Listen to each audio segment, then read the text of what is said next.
Olá, seja bem-vindo ao Chips em Chips. Eu sou o Gregório e no vídeo de hoje nós vamos falar um pouco mais sobre o paradigma funcional, sobre linguagens de programação funcional. Nós vamos trazer aqui o Haskell para contar um pouco da história do Haskell e falar um pouco mais sobre esse paradigma. Então, pegue sua xícara de café e venha comigo. Antes de começar, eu quero convidar você a participar lá do nosso servidor no Discord. Então, dá uma conferida lá, nós falamos sobre linguagens de programação, falamos sobre programação em si, desenvolvimento, falamos sobre arquitetura de hardware, um pouco de software, enfim, nós falamos sobre tecnologia e buscamos falar aí um pouco mais amplamente, mas também aí voltado para a ciência da computação em si, não só falar de computador, né? Então, se você quer algo um pouco mais científico, baseado em informações concretas, artigos científicos, etc., dá uma conferida lá, o link está na descrição.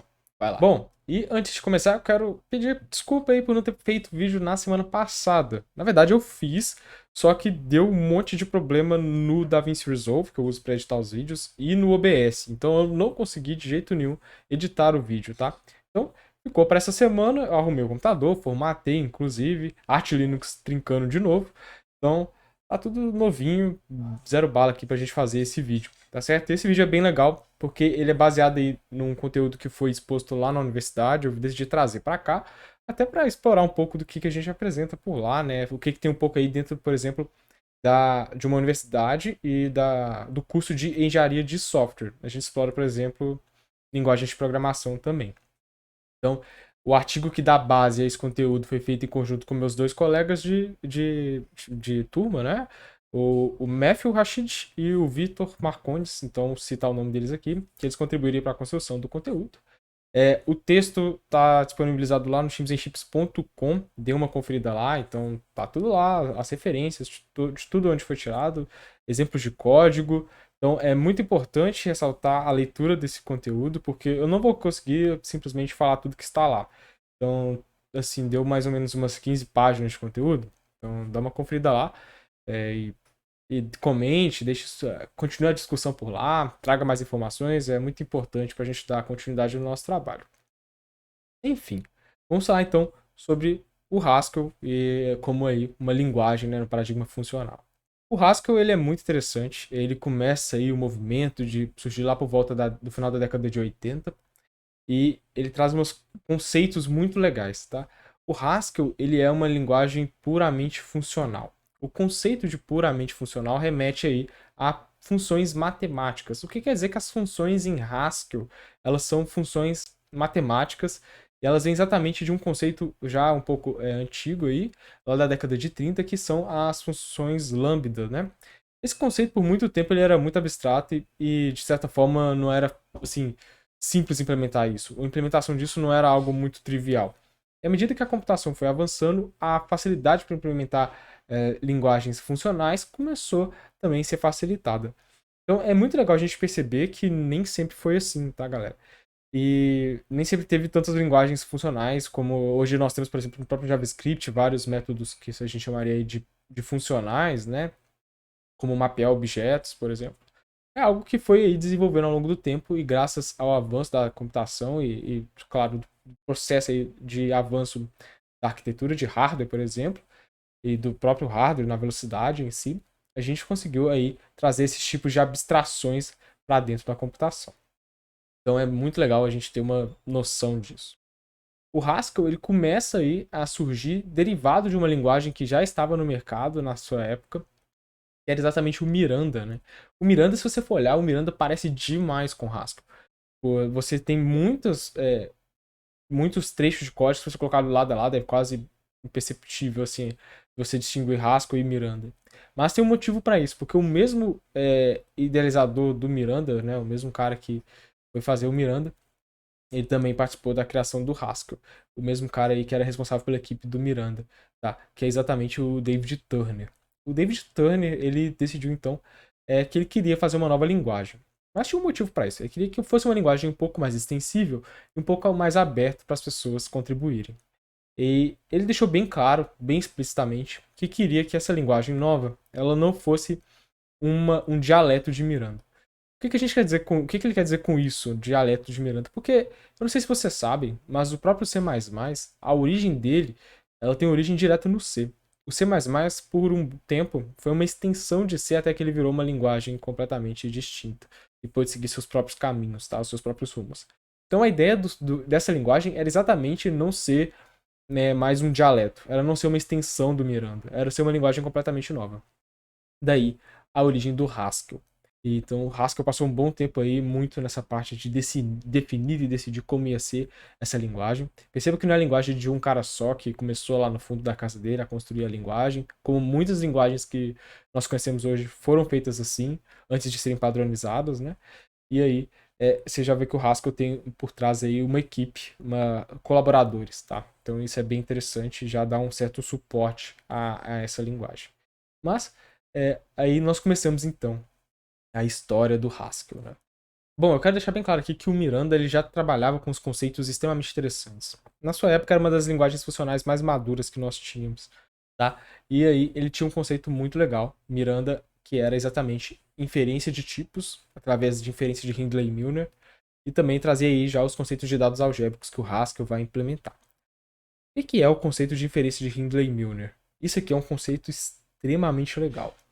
É a capacidade de nós projetarmos o algoritmo sem definirmos os tipos dele, e através de inferências, nós fazemos através de união de conjuntos, inferir um tipo em determinado código, tá? Tipo, nós não precisamos declarar o tipo, não precisamos dizer que ele é um inteiro a partir do momento que nós fazemos, por exemplo, uma soma ou uma multiplicação. Então percebo que nós temos algumas formas de detectarmos que uma determinada variável ela é de um determinado tipo, sem amarrar ela a esse tipo, entendeu? Isso é muito legal, a gente vê isso no Haskell, eu vou mostrar mais pra frente em nível de código, mas nós conseguimos ter esse nível de abstração, que é um nível aí que traz certa complexidade na implementação e também, digamos, diminui um pouco o desempenho. Contudo, nesse nível que nós já estamos trabalhando em linguagens funcionais, nós já estamos trabalhando com algo mais abstrato. Então, é muito legal podermos implementar isso também. Então, é claro que a linguagem perde desempenho, mas em troca nós ganhamos possibilidade de fazer coisas maravilhosas, como trabalhar aí com variáveis que quase tendem ao infinito, porque nós não precisamos de inferi-las, então a gente pode trabalhar com algoritmos aí que mexem com estruturas de dados que tendem ao infinito, que é uma coisa que você não consegue fazer com um tipo restrito, né, que você já definiu ele antes. E nós conseguimos aí ajudar um pouco ao que nós vamos ver mais pra frente, que é exatamente o conceito de lazy, né? E o Haskell ele é uma linguagem lazy ou preguiçosa, né? Uma linguagem tardia que trabalha com chamadas por necessidade. Nós vamos ver isso mais pra frente, mas já deixando claro aqui que trabalhar com conceitos como Hindley e Milner é muito interessante. Se você quer saber mais sobre esse conceito, que ele é um pouco mais complexo, dá uma conferida lá no artigo lá no Chimps and Chips, tá? Que lá você vai conseguir ler com mais detalhes. Mas é extremamente legal, é muito interessante. Bom, o Haskell trabalha com um conceito muito legal que é o call by need, né? Ou chamada por necessidade. Ele só vai chamar uma função quando houver necessidade. Ou seja, ele prolonga a chamada daquela função até ser necessário. Isso aí, por isso que ela é preguiçosa, né? Ou tardia, né? Você só vai chamar quando realmente precisar. Isso permite com que a gente faça algumas coisas muito legais, né? A principal delas é a abstração. A gente consegue fazer abstração de tipos, né? O que é algo muito interessante. E nós temos um outro conceito legal também que a gente consegue ter nessas linguagens, que é exatamente aí um certo ganho de desempenho, porque só vai chamar função quando houver necessidade, e trabalhar com valores potencialmente infinitos, tá? Isso aí é algo sensacional, porque quer dizer que a gente consegue só ir trabalhando com um valor até que realmente, sabe, é história, teoricamente ele é infinito, porque ele é uma abstração, entendeu? Só vai realmente dar problema porque a máquina em si ela é finita, né? O processador ele é finito, a memória ela é finita, mas teoricamente você consegue trabalhar com estruturas que poderiam ser infinitas, ou seja, elas são potencialmente infinitas. E isso aí é muito interessante. Então, esse aí é um conceito que está muito ligado exatamente a essa parte aí da preguiça do Haskell, né? O que é muito legal. Contudo, a gente tem uns probleminhas relacionados a isso, que é claro, a gente tem aí uma certa perda de desempenho, exatamente pela quantidade de abstrações e de inferências que temos que fazer ao longo da execução do código, mas o Haskell já foi pautado em cima disso, então ele já é naturalmente preparado para trabalhar com isso, então ele não tem tanta perda de desempenho, ele já é otimizado para que isso aconteça, né? É diferente de você implementar isso, digamos, em outra linguagem que não trabalha dessa forma. Então, ele já é otimizado para funcionar desse jeito. Então, isso é muito legal. Mais detalhes lá no post. Nós vamos avançar um pouco aqui nos conceitos do Haskell e falar dos compiladores, tá? O Haskell ele tem dois compiladores que são assim bem interessantes. O primeiro que eu quero trazer é o Helium. O Helium ele não é o compilador, digamos, oficial, tá? O compilador oficial mesmo é o GHC e o GHCI. O Helium ele vai fazer aqui o que a gente faz um papel de ensino. O Helium ele permite com que você aprenda a linguagem funcional Haskell de uma forma muito interessante, com bastante, não vou dizer que ele é bastante moroso de trabalhar, mas é que ele, quando você erra, ele faz uma descrição muito precisa do seu erro. E ele trabalha diretamente com um servidor, com um banco de um servidor, com um banco não é de questões, né, de código, e ele vai acessar esses códigos e verificar quais são os erros mais cometidos pelas pessoas que estão aprendendo o Haskell. E aí, para ajudar a otimizar as mensagens, né, de erro. Isso aí é sensacional, é muito legal e realmente ajuda muito. Então, tá aí uma dica do Helium. E o outro que eu quero comentar aqui, é claro, é o GHC, que é o compilador do Haskell em si. E o GHC, ele tem sua versão que vai trabalhar de forma interpretada, que é o GHCI, ou seja, você consegue interpretar código de Haskell numa velocidade muito interessante, mas o Haskell consegue ser compilado e transpilado para C. Você que não sabe o que é transpilação, tem vídeo aqui no canal falando sobre transpilers, né? Transpiladores. É muito interessante também. Ele consegue transpilar, por exemplo, a linguagem Haskell para C. Né? E você consegue fazer um port, principalmente é interessante aí se a gente quiser fazer port para várias arquiteturas. O C já é feito para diversas arquiteturas diferentes. Geralmente, no início de uma nova arquitetura, a primeira linguagem que se tenta portar é exatamente o C. Então é muito legal que o Haskell tenha essa possibilidade. E é claro, para a gente colocar em embarcados, até porque linguagens funcionais não são as mais leves, tá? Não são as mais rápidas e ágeis, exatamente pela quantidade de inferências. Se você já transpila isso para um C, então você ganha aí bastante desempenho. Então é bem legal que o GHC permita fazer isso. E assim, é realmente bem legal esse conceito. Bom, eu quero também passar para um ponto do Haskell, que é exatamente a concorrência. O GHC em si, ele é ótimo porque ele permite bastante concorrência com o código de Haskell. Tá? Não é que o Haskell ele é naturalmente concorrente, mas é porque o GHC compila de uma forma que permita bastante a concorrência do código feito em Haskell.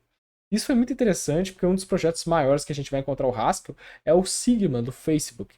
Eles utilizaram o Haskell aí para poder monitorar, por exemplo, spamming, malwares, tudo que estão sendo colocados nos posts do Facebook. Eles precisavam de uma linguagem que tivesse aí uma resposta muito rápida. Então, para ter uma boa resposta, geralmente a gente usa a concorrência, né? Então, a gente está falando de uma aplicação que suporta milhões de requisições por segundo. Então, assim, é fenomenal. A descrição aqui pro Sigma também tá lá no post. Dê uma conferida, é realmente muito maneiro como funciona. Mas a ideia é exatamente usar o Haskell exatamente pelas características, né? Você ter ali uma linguagem que você consegue alterar rapidamente e subir em produção de uma forma muito ágil, muito facilitada. E também de poder trabalhar com ela de uma forma também ágil, né? Para o ambiente de produção. Além de, claro, que tinha que ser uma linguagem funcional, até pelo modelo que eles estavam trabalhando, que já era uma linguagem do próprio Facebook, que era o FXL, se eu não me engano, e tinha seus probleminhas ali, e o pessoal implantando Haskell conseguiu um ganho de desempenho fenomenal. Então, é realmente muito interessante. Bom, então para ilustrar um pouco, nós vamos só dar uma olhada em alguns códigozinhos em Haskell bem rápido, para a gente ler o funcionamento, né, uma mecânica bem básica de linguagens funcionais. E claro que eu recomendo ler lá nosso artigo que está bem completo, tá certo? Então, o link está na descrição e vamos ao computador, né, em si. Bora lá. Continuando aqui, a gente vai fazer algumas coisas bem básicas só para a gente ter uma noção de como é que funciona a linguagem. A gente vai, por exemplo, pegar um if x maior do que 100. Então, x mais 5. O que significa isso aqui? Ó? Se x for maior do que 100, então x recebe mais 5. E a gente vai fazer um else 0, né? O que a gente está fazendo aqui? Basicamente, a gente está fazendo o seguinte. A gente tem uma função que chama teste. Ela recebe um valor x qualquer. E esse valor x qualquer, ele é uma condicional. O que significa isso aqui? Se a gente vai fazer então que se x for maior do que 100, então x recebe ele mesmo mais 5. Caso contrário, a gente devolve zero, beleza? Então vamos testar isso aqui. Vamos lá. Então se x for maior do que 100, ele recebe 5. Então deu 106. Se x for menor do que 100, então x é exatamente 99, recebe zero. Legal. Funcionou certinho. E aí, só que tudo em Haskell acaba sendo uma função, né? E vocês veem que ela tem um princípio matemático muito forte nela aqui, né? Então, o cubo de x, por exemplo, ele é x vezes x, tá? E a gente vai tentar fazer, por exemplo, cubo de uma letra, cubo de A. Perceba que ele vai dar erro, porque ele vai inferir para a gente, através dessas operações, que x tem que ser um valor numérico, tá? O que isso implica? Que x ou vai ser um inteiro qualquer, ou x vai ser um ponto flutuante qualquer. Tá vendo? E aí começa a ficar bem interessante, porque você percebe que ele também consegue inferir que pontos flutuantes podem ser operados dessa forma. Mas tudo isso foi inferido, tá? A gente não, hora nenhuma, disse que cubo é um cubo de int. Embora nós pudéssemos fazer dessa forma. Um cubo de int aqui, ou um cubo de string. Pensando bem, né? Claro que não vai funcionar, mas enfim. E é claro que o Haskell também trabalha com strings, né? A gente poderia fazer aqui um imprime, que basicamente recebe uma variável qualquer do tipo A, e vai fazer aqui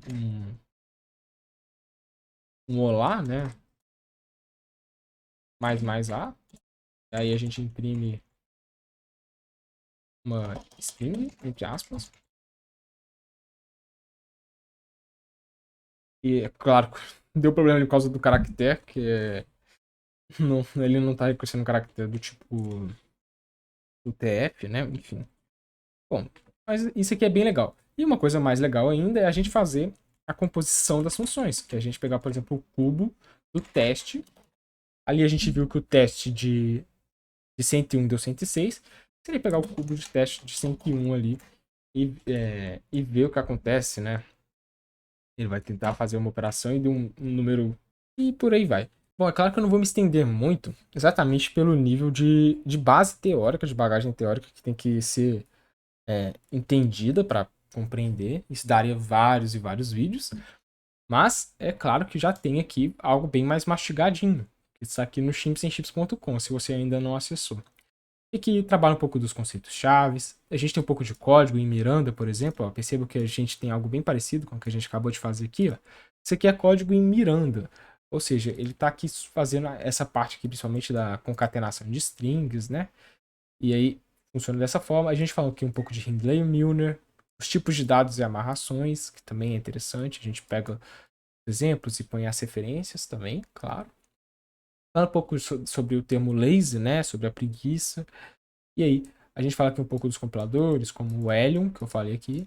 E aqui é claro que tem uma característica muito legal aqui do nosso conteúdo, que a gente pode, por exemplo, verificar o que significa determinada palavra, se ela tiver em negrito, né? Como compilador, Linux, LLVM, enfim. E aqui todas as referências que eu recomendo que vocês deem uma olhada, tá certo? Bom, eu vou ficando por aqui. Eu espero que você tenha gostado desse vídeo e tenha, de certa forma, instigado você a estudar, tá certo? Eu vou ficando por aqui, nós nos vemos no próximo vídeo. E não esqueça de deixar seu like, seu joinha e de compartilhá-lo. Nos vemos numa próxima e até lá. Valeu!